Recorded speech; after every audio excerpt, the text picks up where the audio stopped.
Y bueno, tuvimos la oportunidad de ir a un pueblecito perdido a las afueras de la ciudad de Lyon, en Francia, a ver a una hermana. Hicimos miles de kilómetros desde el sur de España hasta allá arriba de Francia para ir a ver a una hermana Freda, que ella es venezolana, pero lleva viviendo muchos años en Francia, y fue una bendición tremenda el poder estar con ella en esa casa tan antigua de montaña de 100 y pico de años. Estuvimos con ella pasando allí creo que un par de días, nos enseñó el huerto donde ella trabaja, sus lechuguitas, sus tomates. Nos cortamos todos recogiendo un día moras, estas moras silvestres, pues nos metimos allí con ella y no sé si vieron, allí hice un par de devocionales. Después de ahí cruzamos todo Francia a lo ancho, fue un viaje muy pesado, y llegamos a San Juan de Luz, que es prácticamente ya en la frontera con España, y estuvimos con nuestra hermana Gaviria, Sandra Gaviria, también estuvimos con ella, fue un tiempo muy, muy hermoso. Y bueno, después pues lógicamente con mi suegra, que ya está muy mayorcita, a la cual le mandamos saludos. Ella está viendo el culto ahora mismo junto con Elena. Elena viene el día sábado, Dios mediante. Estuvimos también un domingo, predicando en la iglesia del pastor Walter, la iglesia Revive, allí en Galicia, en Cangas. Y la verdad es que el tiempo, con cualquier persona que hables, hay como una sensación en el ambiente de que los días están pasando más rápidos que nunca. Y la gente se pregunta, ¿es esto normal? ¿Es normal que ya estemos ya en septiembre, que ya prácticamente el verano está finalizando y que nos encontremos nuevamente en el mes de diciembre para darle la despedida a este año? Bueno, los científicos han comenzado a hacer todo tipo de especulaciones y de estudios y han llegado a una conclusión muy interesante, y es que se han dado cuenta de que el mundo, en vez de ir, el universo, en vez de ir cada vez más despacio, está ocurriendo todo lo contrario. Está acelerándose el universo. Los movimientos de la Tierra, de rotación y traslación, cada vez son más rápidos. La meteorología en todas partes del mundo se ha vuelto loca. No sé si han visto las inundaciones de Francia en estos días. Yo estuve hace unos días allí a 48 grados de temperatura, con unos incendios terribles. Ahora está lloviendo. Ha llovido en 4 horas lo que no llueve casi en medio año. Granizos más grandes que la palma de mi mano en toda la costa este de España, en Cataluña, unos granizos enormes. Y dicen los expertos que los granizos cada vez serán más grandes. Curioso que la Biblia dice que llegarán a caer granizos del cielo de 45 kilos de peso. De un talento, ¿no?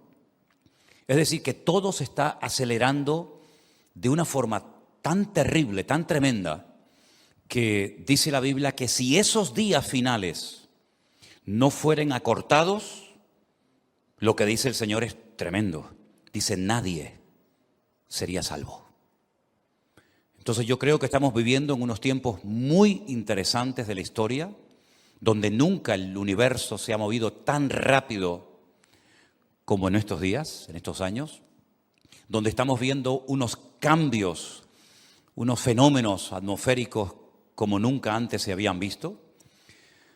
Y en medio de todo esto estamos viendo cómo también el enemigo, nuestro adversario, el diablo, Satanás, también está como acelerando y produciendo más maldad que nunca. Y está utilizando sistemas para manifestar la maldad, que son sistemas que tal vez no existían hace años atrás, pero que los está usando de una forma tremenda, como por ejemplo el mundo de la tecnología. La tecnología bien usada es una bendición. Y podemos llegar a centenares y a miles y a millones de personas en tiempo real si utilizamos la tecnología para la gloria de Dios. Pero al mismo tiempo, la misma tecnología ha atrapado a centenares de niños, de jovencitos, de adolescentes, de jóvenes, que si le quitas el móvil a más de uno hoy en día, es como si le quitaras a un drogadicto su droga. Ya no saben vivir muchos sin su teléfono, sin su celular, como lo llaman algunos, ¿verdad? Por lo tanto, tenemos que ser cautos y darnos cuenta de que muchas de las cosas que ocurren a nuestro alrededor no son producto de la casualidad, sino de una revolución en el mundo espiritual sin precedentes que estamos comenzando a vislumbrar y estamos comenzando a ver que el Señor Jesucristo, y lo digo en serio, viene muy pronto. ¿Cuántos dicen amén? Cierra tus ojos un momentito, vamos a orar, presentar esta palabra que vamos a compartir en el día de hoy, que sea de bendición a todos los que la van a oír y que la atesoremos en nuestros corazones y valoremos el privilegio de poder estar aquí presencialmente o virtualmente escuchando la palabra del Señor. Padre, te damos muchísimas gracias por este privilegio tan maravilloso que nos das de abrir tu palabra, de oír tu voz, escudriñar las sagradas Escrituras. Te pido, Señor, que tú nos hables en esta tarde y que nuestros sentidos espirituales se aviven, se despierten para que podamos comprender el mensaje que tú nos quieres compartir en la tarde de hoy, Señor. Ponemos todo en tus manos, como siempre, en el nombre de Jesús. Amén y amén. Quiero llevarles a una primera porción que se encuentra en el libro de Segunda de Crónicas, capítulo 6. Los versículos que voy a leer a continuación, los leía en el devocional que hoy tuvimos. No sé cuántos de ustedes lo vieron, pero en Segunda de Crónicas capítulo 6 se nos habla acerca de la dedicación del templo. Es la primera vez que se dedica un templo, una casa, para que Dios more, para que Dios habite en ella. Nunca, jamás, nadie había construido un templo para el Señor. De hecho, Dios nunca le pidió a nadie que le construyeran una casa, un templo. Durante muchos años, el pueblo de Israel, desde que sale de la tierra de Egipto hasta la tierra prometida, vivieron en carpas, eran nómadas. Y Dios también decidió habitar en el centro de ese campamento en una carpa, el famoso tabernáculo. Ese templo portátil que se montaba y desmontaba, vamos a decir rápidamente, en el cual Dios tenía su gloria, su presencia. Se comunicaba con Moisés, allí estaban las tablas de los 10 mandamientos, en fin, todo lo que ustedes saben. Cuando entran a la tierra prometida, hay una población, un lugar que se llama Silo, que es donde colocan el tabernáculo, pero con el paso del tiempo el tabernáculo fue, digamos, desapareciendo, hasta que se levanta un rey, el famoso rey David, que siente un día en su corazón construir un templo para Dios. Se lo comunica al profeta que vivía con él, al profeta Natán, y el profeta Natán, sin consultar con el Señor, sin averiguar si verdaderamente por ahí va la voluntad del Señor, le dice inmediatamente al rey David: haz lo que sientas hacer en tu corazón. Adelante, manos a la obra. Recapacita a los pocos días, el Señor le dice que le traiga un mensaje al rey David y que le diga que no le da permiso, no lo respaldará a la hora de construir un templo. Primeramente, Dios no ha pedido que se haga esta obra, pero en segundo lugar, permite el Señor que se construya, pero no lo va a construir David. David va a ser el que va a diseñar el templo, sus medidas, va a preparar las letras de las canciones, los salmos que se van a cantar en ese templo. Él hace construir una serie de instrumentos musicales, él inventa instrumentos que posteriormente se van a usar en dicho templo. Él acumula cantidades enormes de oro, de plata, de madera, somete a todos los enemigos alrededor para que cuando se construya el templo haya paz y no tengan que estar pendientes de ataques del enemigo, ¿verdad? Y le comunica al Señor que será su hijo Salomón el instrumento, el responsable de construir dicho templo. Ese templo, lógicamente, no se construyó en una semana ni en un par de meses, sino que tardaron 7 largos años en decir: ya está terminado. El capítulo 6 de Segunda de Crónicas nos habla del día que se dedica al templo, el día que se consagra ese templo para el culto a Dios. Y no vamos a leer todo el capítulo, sería bueno que ustedes después lo leyeran en casa detenidamente, pero desde el versículo 17 en adelante encontramos una oración que ese día de la dedicación del templo hace Salomón, y dice así: ahora pues, oh Jehová, Dios de Israel, cúmplase tu palabra que dijiste a tu siervo David. Mas, ¿es verdad que Dios habitará con el hombre en la tierra? He aquí los cielos y los cielos de los cielos no te pueden contener, cuanto menos esta casa que he edificado. Mas tú mirarás a la oración de tu siervo y a su ruego, oh Jehová Dios mío, para oír el clamor y la oración con que tu siervo ora delante de ti. Que tus ojos estén abiertos sobre esta casa de día y de noche, sobre el lugar del cual dijiste mi nombre estará allí, que oigas la oración con que tu siervo ora en este lugar. Asimismo, que oigas el ruego de tu siervo y de tu pueblo Israel cuando en este lugar hicieren oración, que tú oirás desde los cielos, desde el lugar de tu morada, que oigas y perdones. Si alguno pecare contra su prójimo y se le exigiere juramento y viniere a jurar ante tu altar en esta casa, tú oirás desde los cielos y actuarás y juzgarás a tus siervos, dando la paga al impío, haciendo recaer su proceder sobre su cabeza y justificando al justo al darle conforme a tu justicia. Si tu pueblo Israel fuere derrotado delante del enemigo por haber prevaricado contra ti y se convirtiere y confesare tu nombre y rogare delante de ti en esta casa, tú oirás desde los cielos y perdonarás el pecado de tu pueblo Israel y les harás volver a la tierra que diste a ellos y a sus padres. Y si los cielos se cerraren y no hubiere lluvias por haber pecado contra ti, si oraren hacia ti en este lugar y confesaren tu nombre y se convirtieren de sus pecados cuando los afligieres, tú los oirás desde en los cielos y perdonarás el pecado de tus siervos y el de tu pueblo Israel. Y les enseñarás el buen camino para que anden en él y darás lluvia sobre tu tierra por la que diste heredad a tu pueblo. Y así va mencionando distintas calamidades que vinieron en el futuro, como las hambres, la sequía, etcétera, etcétera. Esta es la oración más larga y yo creo que la única y última oración que Salomón hizo en toda su vida.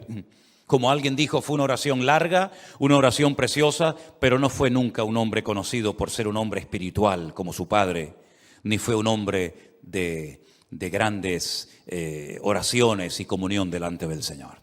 Pero bueno, sea como sea, el Señor bendijo ese día esa casa construida en lo alto del monte Moriat, donde vivía Arauna, ¿verdad?, del Jebuseo, se convirtió en el centro religioso para el pueblo de Israel. Ya tenían un lugar físico donde el Señor, a través de la ley de Moisés, les ordenaba subir 3 veces al año, no más, 3 veces al año, para tener comunión con el Señor y llevar sus ofrendas, sus diezmos, sus sacrificios, etcétera, etcétera. Lo que no sabía Salomón en ese momento que estaba dedicando el templo es que ese templo enorme, precioso, grande, magnífico, sería destruido siglos más tarde por el rey Nabucodonosor, el rey de Babilonia. Sitió la ciudad de Jerusalén. Jeremías llamó durante 40 años al arrepentimiento al pueblo. El pueblo no hizo caso. Finalmente las murallas caen, el templo es saqueado, los tesoros son llevados a Babilonia y ese templo queda destruido por 70 años. 70 años después, el Señor hace un milagro, un auténtico milagro, y fue poner en el corazón de otro rey, en este caso del rey Ciro. Ya había caído el imperio babilónico, evidentemente, y Ciro siente en su corazón, por mandato divino, reconstruir la casa del Señor. Miles de personas regresaron después de 70 años a Jerusalén y reconstruyen, hacen un segundo templo más humilde, más sencillito, pero al fin y al cabo ya tienen su templo. En ese segundo templo nunca estuvo el Arca de la Alianza. Aquel mueble sagrado que representaba la presencia de Dios en el segundo templo nunca estuvo. Fue escondida por el profeta Jeremías y nunca más el pueblo de Israel supo nada de ese mueble. Lo interesante es que ese segundo templo, que fue ampliado de una forma extraordinaria por otro rey, llamado el rey Herodes, también volvió a ser destruido. Ya van 2. Y lo curioso de todo esto es que se destruyó en el mismo día y en el mismo mes, evidentemente no en el mismo año, los 2 templos. En el mes de Teisa, de Ab. En el mes el mes de Ab, el día Teisa, que es el día 9. El 9 del mes Ab fue destruido el primer templo y el segundo templo fue destruido en el mismo día y en el mismo mes. Y desde la destrucción de ese segundo templo no se ha vuelto a construir ningún templo más. Por aquellas tierras han pasado todas las culturas y civilizaciones que ustedes se puedan imaginar, lógicamente incluidos los árabes. Y cuando los árabes conquistaron Jerusalén, pues construyeron mezquitas, ¿verdad? Y allí están en el monte del templo hasta el día de hoy, la mezquita de Omar, la mezquita de Al-Aqsa, y los judíos han orado por 2000 años para que se vuelva a reconstruir el templo de Jerusalén. Cada vez que hay una boda, dentro de un paño se mete un vaso, una copa, el novio la aplasta, la rompe, para recordar que el templo de Jerusalén fue destruido en el año 70 después de Cristo y no se ha podido volver a construir. Cuando un judío construye una casa, hay una parte de la casa que se queda sin encalar, una parte que se queda sin arreglar, para que cada vez que se vea ese trozo sin terminar, recuerden la destrucción del templo de Jerusalén. 3 veces al día los judíos oran para la reconstrucción del templo de Jerusalén. Y el sueño del pueblo de Israel, incluso de aquellos que no son muy creyentes, que digamos, es tener nuevamente un templo al que puedan subir, adorar a Dios y presentar los sacrificios de animales. Vemos, tanto en el primer templo del rey Salomón, como en el segundo templo, que se construyó en los días de Esdras y de Nehemías, que ese templo jugó un papel importante, pero Dios permitió que en 2 ocasiones fuera destruido. Luego fue un templo temporal, no fue un templo permanente, un templo eterno, que se puede ir a visitar en cualquier momento, en cualquier fecha del año, sino eran edificios, templos, que fueron usados por un tiempo por las tribus de Israel, pero que ya no tienen ningún valor porque ni siquiera existen. Saliendo de ese templo, del segundo, los discípulos le dijeron al maestro: Maestro, ¿has visto lo hermoso que tenemos el templo? Cómo es un templo precioso. Los judíos estaban orgullosos de tener su templo. Al fin y al cabo, los judíos solamente podían tener un solo templo, ¿verdad? Y allí en Jerusalén, y el Señor les dijo: ¿veis todo esto? Miradlo bien, porque no quedará piedra sobre piedra que no sea destruida. Eso fue aproximadamente en el año 30 y pico después de Cristo. En el año 70, Tito, enviado por su padre Vespasiano, que era el emperador de Roma, destruyó, quemó el templo y no dejó piedra sobre piedra. ¿Qué te parece? Un templo que fue destruido en 2 ocasiones, un templo temporal, un templo al que entró el Señor Jesucristo y no lo encontró en las condiciones que se esperaba que estuviera el templo. Vengan conmigo, por ejemplo, al Evangelio de Mateo capítulo 21 y vais a ver lo que le pasó al Señor Jesucristo en una de las visitas a ese templo. Mateo capítulo 21, por favor. Vamos a leer a partir del versículo 12. Dice así la palabra del Señor. Entró Jesús en el templo de Dios y echó fuera a todos los que vendían y compraban en el templo. Y volcó las mesas de los cambistas y las sillas de los que vendían palomas. Y les dijo: escrito está: mi casa, casa de oración será llamada, mas vosotros la habéis hecho cueva de ladrones. Y vinieron a él en el templo ciegos y cojos, y los sanó. Pero los principales sacerdotes y los escribas, viendo las maravillas que hacía, y a los muchachos aclamando en el templo y diciendo: Hosana al hijo de David, se indignaron. Hosana, Hoshiana, significa en hebreo: sálvanos. Eso es lo que significa la palabra Hosana. Le dijeron: ¿oyes lo que estos dicen? Y él les dijo: sí. ¿Nunca leísteis de la boca de los niños y de los que maman perfeccionaste la alabanza?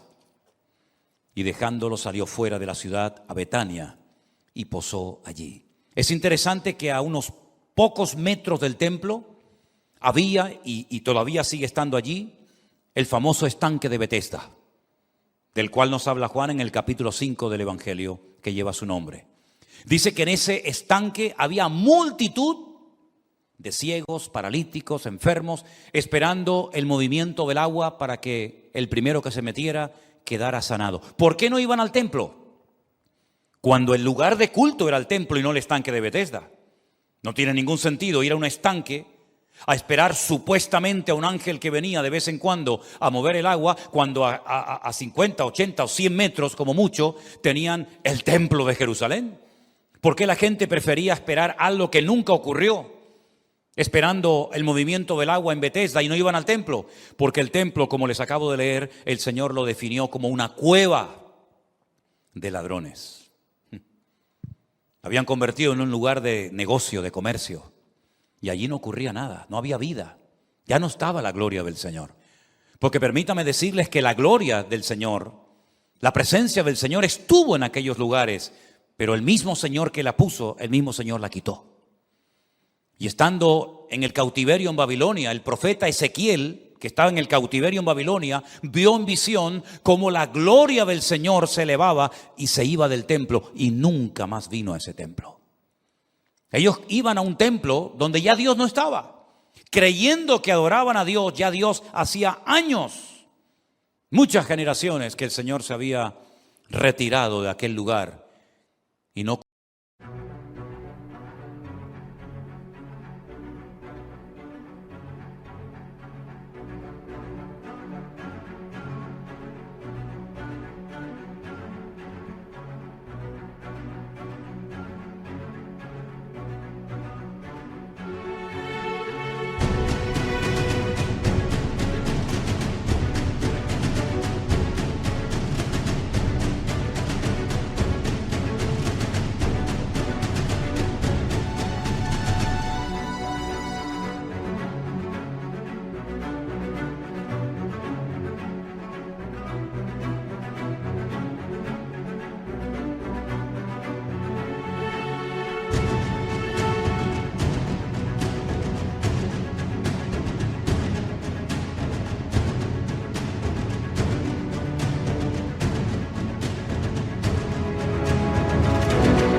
ocurría nada, porque no había vida, sino se respiraba muerte.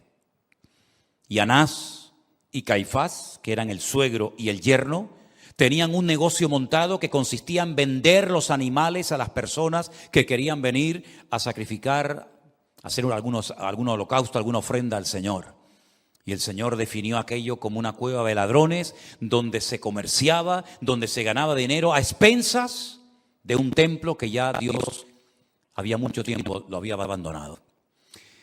En el momento en el que el Señor lo limpia, de adentro hacia afuera, este es un detalle muy interesante, en el momento en el que el Señor lo declara casa de oración y ya no será más una cueva de ladrones, automáticamente los enfermos, los ciegos, los paralíticos, la gente necesitada comienza a ir y comienzan a producirse milagros en ese templo, porque ahora hay santidad, ahora hay orden, ahora hay limpieza.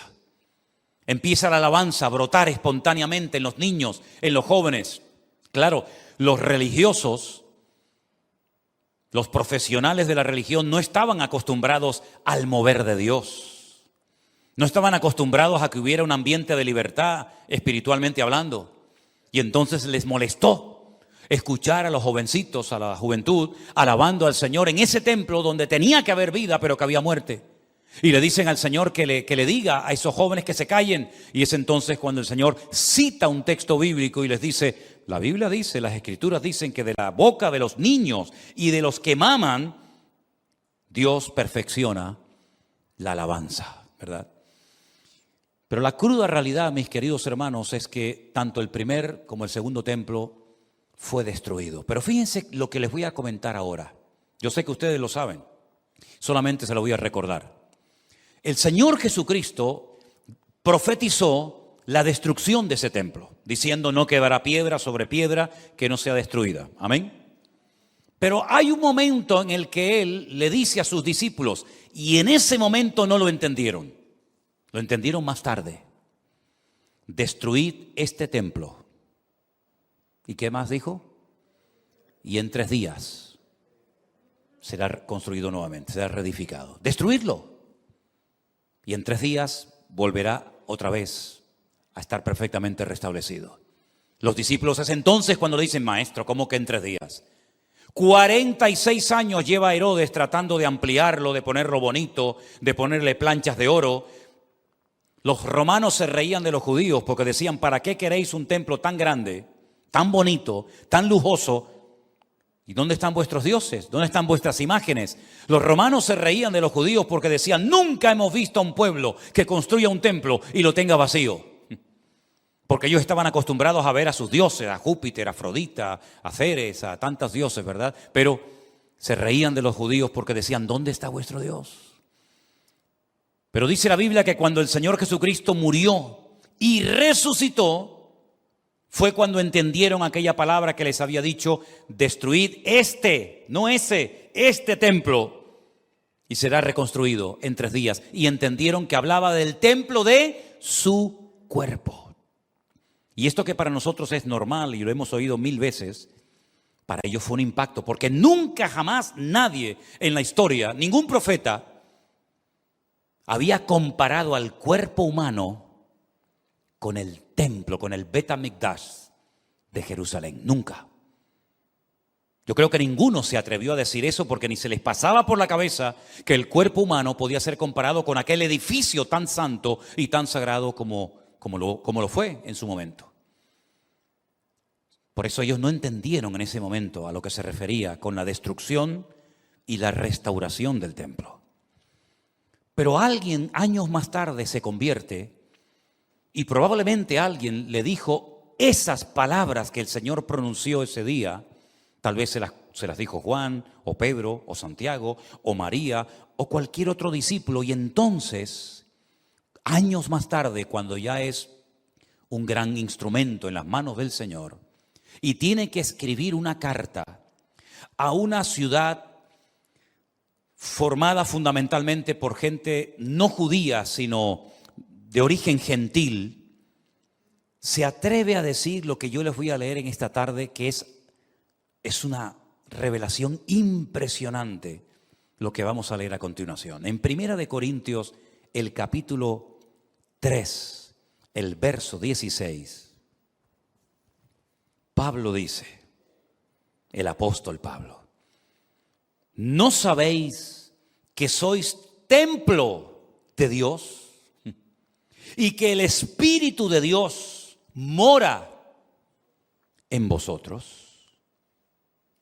Si alguno destruyere el templo de Dios, es decir, su cuerpo, si tú destruyes, si tú maltratas tu cuerpo, Dios también te destruirá a ti. Porque el templo de Dios, el cual sois vosotros, ¿qué dice? Santo es. ¿Por qué hay tantas jovencitas que se empeñan en no comer?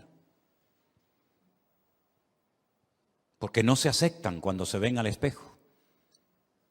Y el cuerpo no ha sido diseñado ni creado para no comer, sino que la comida es la única fuente de energía que nos entra al cuerpo. ¿Por qué hay tantos jóvenes que han caído presa de las drogas y se están destruyendo totalmente? ¿Por qué hay tanta gente que hace tantas cosas como la droga, el alcohol y otras cosas, destruyendo sus cuerpos? Porque Satanás sabe perfectamente que nuestro cuerpo puede llegar a ser el lugar más sagrado del mundo. Porque puede llegar a convertirse nada más y nada menos que en el templo de Dios, el templo del Espíritu Santo de Dios.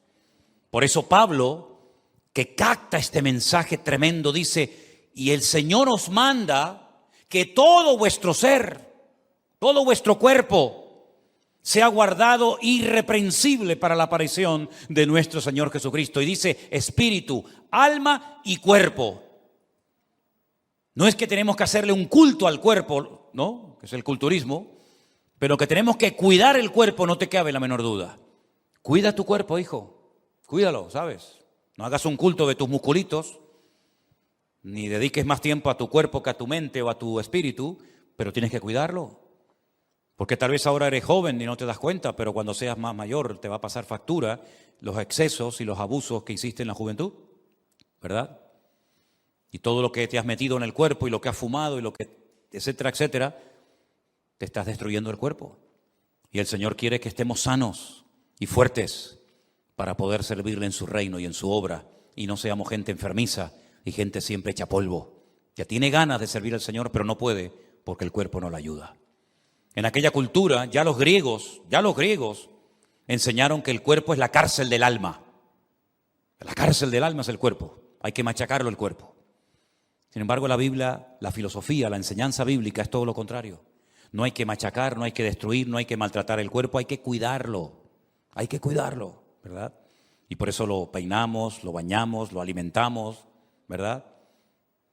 Porque hay que cuidar el cuerpo, porque es ahora el lugar donde Dios ha decidido morar, dentro de nuestros cuerpos. ¿Cuántos dicen amén? Ahora tenemos una gran ventaja. El primer templo fue destruido, el segundo templo fue destruido, fue una casa temporal. Pero nuestra casa, nuestro cuerpo, templo del Espíritu Santo, no es algo temporal, sino que Dios no se va a ir nunca de nosotros, sino que estará con nosotros todos los días hasta el fin del mundo. Nadie lo va a destruir.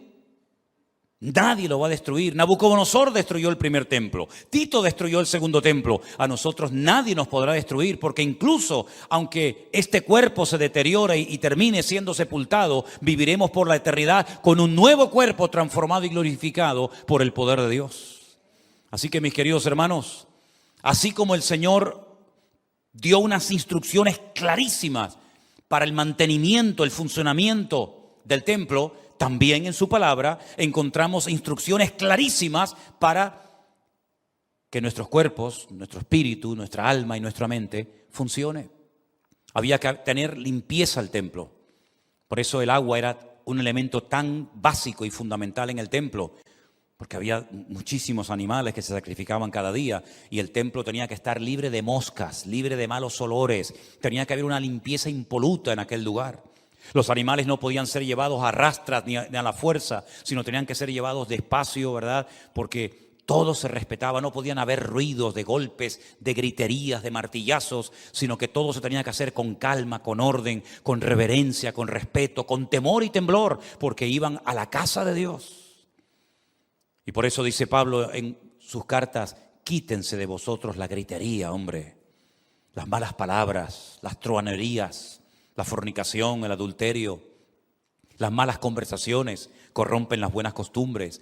Quítense de vosotros, ¿verdad? Pues eso, no solamente la gritería, los malos pensamientos. Y nos dice, tenéis que pensar en esto. ¿Por qué? Porque nos da instrucciones claras, concretas y específicas para que podamos vivir en paz. Y hoy en día no todo el mundo vive en paz. Observen a la gente, escuchen sus conversaciones. El mundo está enfermo, hermanos. ¿Notan ustedes eso? El mundo está enfermo. Incluso aquellos que aparentan estar bien están destruidos. Los oyes hablar y están vacíos. Están vacíos, no tienen tema de conversación. Es un monotema, siempre lo mismo, ¿verdad? Están vacías sus vidas. Por eso siempre tienen que estar haciendo cosas. O corriendo, saltando, brincando, me tiro de un parapente o me tiro de un avión. O hago esto, ¿por qué? Porque tengo que tener una subida de adrenalina. Tengo que tener emociones fuertes. ¿Sabes por qué? Porque no tienes la paz de Cristo. Porque cuando uno tiene la paz de Cristo, yo no necesito que se me suba la adrenalina. Yo lo que necesito es que la paz de Cristo esté siempre en mi corazón. Y me da igual si me emociono o no, la paz de Cristo guardará vuestros corazones y pensamientos en Cristo Jesús. ¿Cuántos dicen amén? ¿Verdad? No buscamos sensaciones fuertes para sentirme realizado. Es que ya la búsqueda, en nuestro caso, se acabó. Venid a mí los trabajados y cargados, que yo os haré descansar. Pero así como en aquel templo el Señor dijo, este templo tiene que ser casa de oración, nosotros ahora exactamente igual, tenemos que ser casa de oración, que significa tener comunión constante y permanente con el Señor. Romanos capítulo 8 dice, justificados por la fe, tenemos paz para con Dios y tenemos entrada, tenemos acceso con toda libertad a la presencia del Señor. ¿Por qué? Porque el templo era un punto de contacto entre el hombre y Dios. Y ahora nosotros, ¿verdad? Que lo tenemos a Él con nosotros y en nosotros. Estas dos preposiciones son muy importantes. Con, en, ¿verdad? Porque una cosa es que Dios esté contigo y otra cosa es que esté en ti. Son dos cosas diferentes, ¿verdad? Pues ahora tenemos que tener comunión con el Señor. Y ahora tenemos que cuidar el templo. ¿Cómo? Con la palabra de Dios. Con buenas conversaciones. Siendo selectivo, diciendo, yo puedo ver esa película, a mí nadie me lo prohíbe. Ni mi padre, ni mi madre, ni el pastor. A mí nadie me prohíbe, pero yo decido no verla porque lo que estoy aprendiendo ahí, lo que estoy metiendo en mi cabeza, no me edifica. No es correcto. No es que me tienen que dar una lista en la iglesia, mira, esto no se puede hacer. Yo no necesito que nadie me dé ninguna lista. El Espíritu Santo que mora en mí da testimonio de que eso que estoy mirando, eso que estoy haciendo, no es del agrado del Señor. ¿Cuántos dicen amén? No es que tengo que escribir 100 veces, soy cristiano, el Señor está conmigo, soy cristiano, el Señor está conmigo, el Señor me va a bendecir. No tengo que escribir nada, no tengo que repetir un mantra, ¿verdad? Como en muchas religiones, ¿verdad? Los famosos Hare Krishna, ¿cuántas veces tenían que decir al día Krishna, Hare Krishna, Krishna, ¿verdad? Para tener paz en el espíritu. Nosotros no tenemos que hacer nada, porque ya Él lo hizo todo por nosotros. Ahora simplemente nosotros es obedecerle, estar en plena comunión con Él, ser selectivos a la hora de decir, yo esto no lo voy a ver. Es que no me conviene, lo puedo ver, pero no me interesa, no quiero verlo. Y como además ahora tengo la capacidad espiritualmente hablando en el Señor de poder decir no y mantenerme en ese no. O decir sí y mantenerme en el sí, porque ahora ya no soy una víctima, sino que ahora todo lo puedo en Cristo que me fortalece, ¿verdad? Pues ahora decido que ciertas cosas no las voy a ver, que ciertos lugares no voy a ir, que ciertas amistades no las voy a tener. ¿Por qué? Porque quiero agradar al Dios que llevo dentro. Y por eso no tengo que ir a un lugar para que Dios me hable, no tengo que ir a un lugar para que Dios me bendiga, sino que ahora, aquí, ahora, en tu casa, en la guagua, en el colegio, en la universidad, en un submarino, en una cueva, en la cárcel, donde quiera que estés, yo estaré contigo todos los días hasta el fin del mundo. No venimos a la iglesia para visitar a Dios, porque Dios no vive aquí. Venimos aquí para tener comunión, ¿verdad? Los unos de los otros, para aprender de la palabra. Pero yo sé que cuando yo me vaya de aquí, Dios no se queda encerrado aquí. No es como cuando Moisés le dice el Señor, voy a mandar a un ángel para que vaya con vosotros. Porque parafraseando la conversación que el Señor tuvo con Moisés, como yo siga con ustedes, con el comportamiento que lleváis, los voy a terminar destruyendo. Entonces mejor que vaya mi ángel con ustedes, porque, ¿y qué le dijo Moisés al Señor? Señor, si tu presencia no va conmigo, yo de aquí no me muevo. Imagínense por un momento que la Biblia nos enseñara clarísimamente que Dios vive en este local. Yo no me iría nunca de aquí. Yo no me iría. Que mi Dios vive aquí.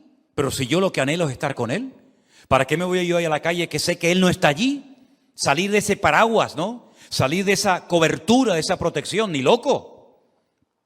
Estaría siempre lo más pegado a Él, ¿verdad? Como decía David, que estar en su presencia era una delicia, ¿no? Que hasta el gorrión y la golondrina hacían nido cerca de la casa de Dios, porque estar cerca de la casa de Dios era un deleite. Pero gracias al Señor que esa etapa, esa era, por llamarlo de alguna manera, en la que Dios decidió vivir en un sitio, ya no existe. Ahora entienden ustedes el valor que tenía para el judío el templo, que cuando Dios le habla a Jonás para que vaya a predicar a otro país extranjero, como era ir a la ciudad de Nínive, él dice que huía de la presencia del Señor. Y uno dice, pero ¿cómo voy yo a huir de la presencia del Señor si donde yo voy, el Señor va conmigo y en mí? Yo no puedo escaparme de la presencia del Señor. Pero ¿qué era para un judío hace 2000, 3000 años la presencia del Señor? El templo de Jerusalén. Entonces dice, bueno, si aquí está la presencia del Señor y yo vivo cerca del templo, estoy muy cerca del Señor. Si yo vivo en la ciudad de Jerusalén, un poquito retirado del templo, estoy cerca del Señor, pero no tan pegado a Él. Pero si vivo en Samaria, ya no vivo tan cerca de la presencia del Señor. Pero si yo huyo a Tarsis, al otro extremo del mundo, el mundo conocido, estoy huyendo de la presencia del Señor. Porque la presencia del Señor para ellos era este punto. Aquí no hay presencia, aquí no hay presencia, aquí no hay presencia. La presencia de Dios está aquí. Y si yo huyo en dirección contraria al lugar donde Dios habita, huyo de la presencia del Señor. Pero por ahí dijo el salmista, ¿dónde huiré de tu presencia, Señor? El concepto de la omnipresencia de Dios, Jonás no lo tenía claro. Tenía otros conceptos claros, pero el tema de la omnipresencia de Dios, él no lo conocía muy bien. Pero nosotros, queridos hermanos, cuando salgamos de este culto en esta noche, el Señor va contigo, a donde quiera que vayas. No importa que vayas a una casa donde tú eres la única cristiana o convertido, el Señor va contigo.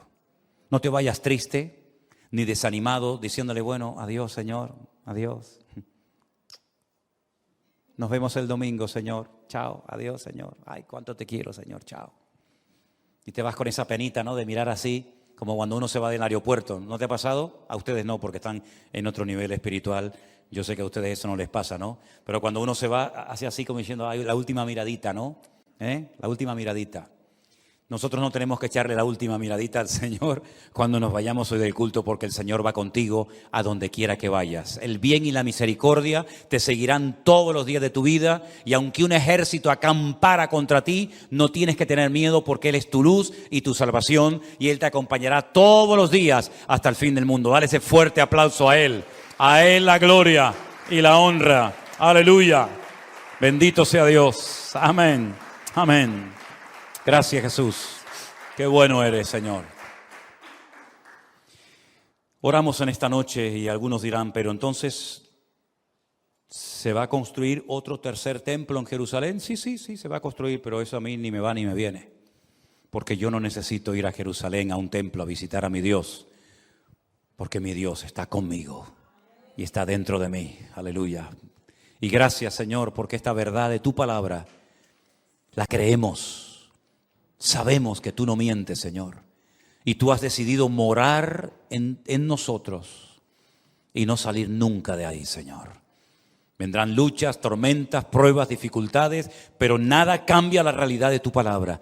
Tú estarás conmigo y en mí todos los días de mi vida, Señor, y nadie me arrebatará nunca de tu mano. Tú me cuidarás de noche y de día, cuando me levante y cuando me acueste. Cuando entre y cuando salga, tú estarás conmigo y en mí. Tu vara y tu cayado me infunden aliento. Aleluya. Veremos tormentas, luchas, pruebas, dificultades. Unos caerán por un lado y otros por otro, pero nosotros permaneceremos firmes y constantes, creciendo en la obra del Señor siempre, sabiendo que lo que hacemos para Él no resulta en vano. Sabiendo que tenemos la victoria, aleluya, en el nombre de Jesús. Sabiendo que aunque tuviéramos que pasar por sombras tenebrosas, valles de sombra y de muerte, el temor no se volverá a apoderar de mi vida, porque tú estás conmigo, Señor. Y sé que al final del camino, cuando mi carrera se acabe y haya peleado la batalla, recibiré el galardón, porque en la casa del Señor moraré por largos días. Mientras tanto, Señor, unge mi copa con aceite. Mientras tanto, Señor, renuévanos, levántanos, fortalécenos cada día, para que al final podamos recibir la corona de vida, la cual el Señor dará a todos los que aman.